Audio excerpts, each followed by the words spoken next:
Really happy with how hard we played tonight. We have 45 deflections and 46 rebounds. Temple plays really hard. They rebound really well. They had 17 on us offensive last time. They had 19 on Memphis about a week ago offensive. They were getting at least 13 or 14 a game offensive in conference. So I thought our physicality was better. And once we were able to keep them off the backboard, that's the key against them. That, and I thought, Darren Savino had a great game plan. We changed some things from the last time we played them. We were a lot more aggressive in our on-the-ball defense and our pick-and-roll defense, which got us up in the bridle, so to speak, and took them out of their three-point shooting.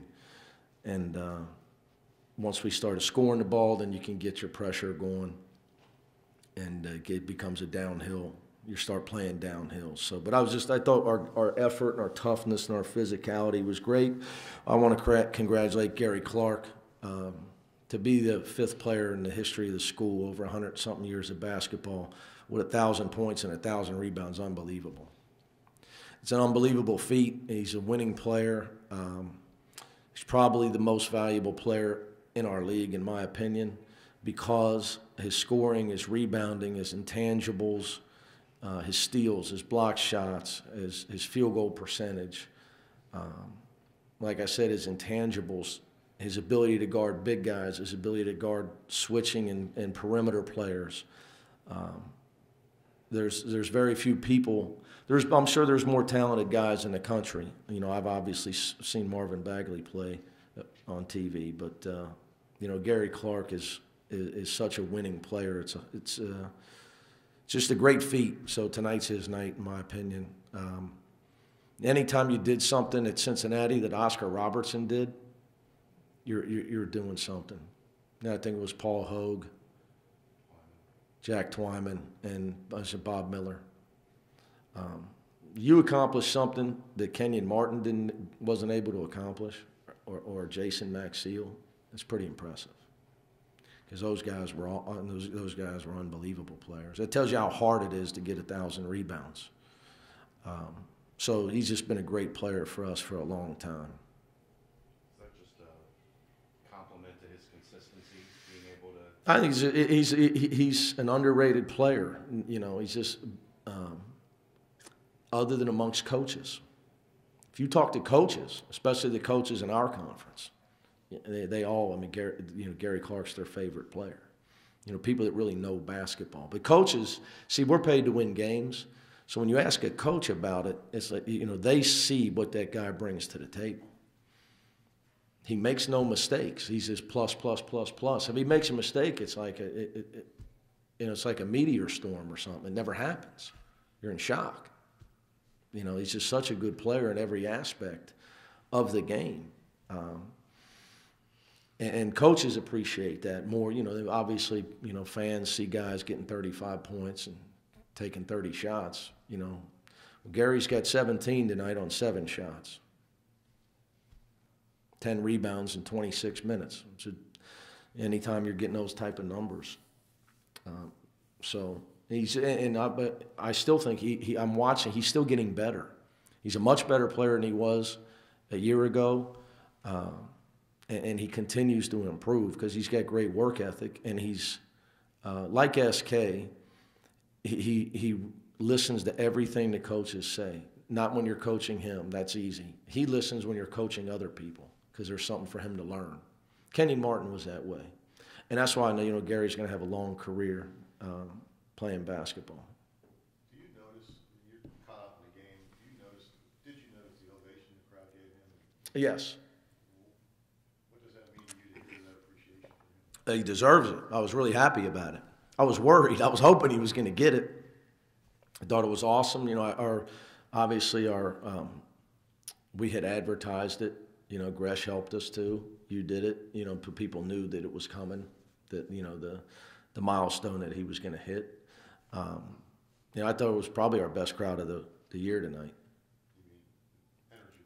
Yeah, I thought it was our loudest crowd of the year tonight. Now, I don't know if the 9 o'clock game helps with happy hour prices beforehand. You know, I'm sure Barley Corns did great business before this one. Did Cumberland hurt? How His ankle, it'll be on the injury report. Ask me if he's going to play Saturday. Got to ask it. Come on, I do my Belichick. will Jeremy and Cumberland play Saturday? We'll put it on the injury report whenever that. Then you got to ask when that comes out. I mean, it seemed like he got there. He didn't His get back. ankle. He said he could go back in, but there was no point in it.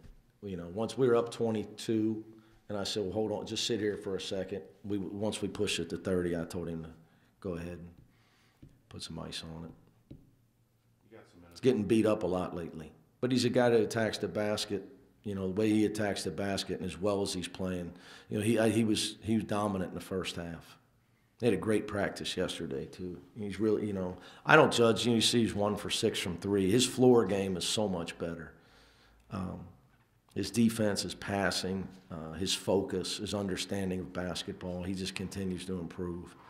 But it's going to be a chore to keep him healthy as long as, because the way he attacks the basket all the time. You know, with his ankles and all, you know, all the stuff that can happen when you go down. But it'll be an injury report. You got some minutes for Ellie and Keith. Well, Ellie's earning minutes. He screamed, "Play me," the other night when he set records of block shots per minute played. He did it in practice as well. And I thought his physicality and his fearless toughness was needed tonight against Temple. And I wrote myself, you know, I always write things down when the guys give me their stuff. And I, you know, on top of the paper, I've said, I need to play Ellie, you dummy. You talked about the two. I need to play the guy. I mean, the guy's, he's our leading rebounder per minute played, which is saying a lot on a team with Gary Clark. So I had to write myself a note, so I'd read that before the game. Two wings, how are you with their, you talked about them being important. Talking about Trevor, And Keith. Just you know, it's. I don't know how people do it, and because they're coaching first-round picks, but it's hard with freshmen. It's depending on how much high school coaching they had in their fundamental level on the defensive end, and it gets harder as people think. You would think that with freshmen, a lot of I think the fallacy is that it gets easier because it gets harder later in the year because they've never had to practice this much. The games get harder, more physical. There's less mistakes, so it becomes harder on the younger player. It's a lot easier early in the year for a freshman. It's tougher on them as the year goes on, but just got to keep working with them. Amadou's dealing with a little injury, but he's having some good practices. And that's that. It's late. See you guys.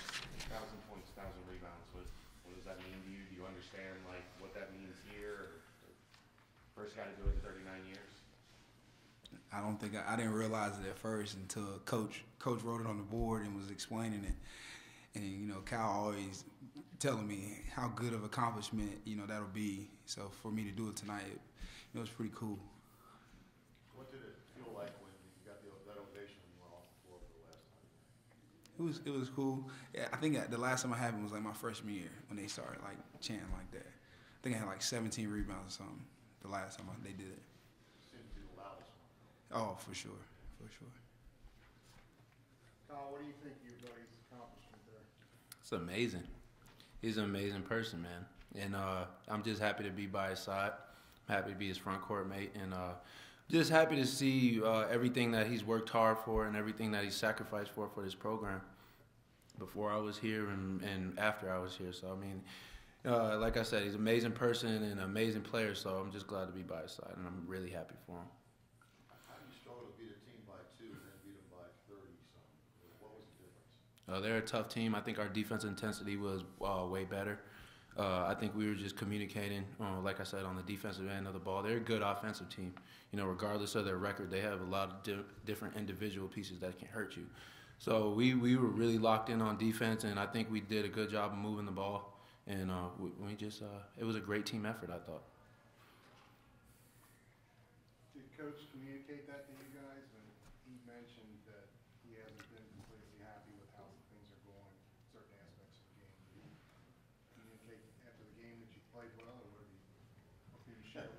you share with us? Well, I was doing TV. I don't know. When I came in, he was telling me to clap for my accomplishment. So he was happy about the deflections and our effort on the boards. You know, they're a good physical team, so he was just happy about that. You know what coach cares about. Yeah, I mean, is it difficult when you've won 11 in a row? I guess he mentioned staying sharp. You know, they just start to add up. How do you stay sharp?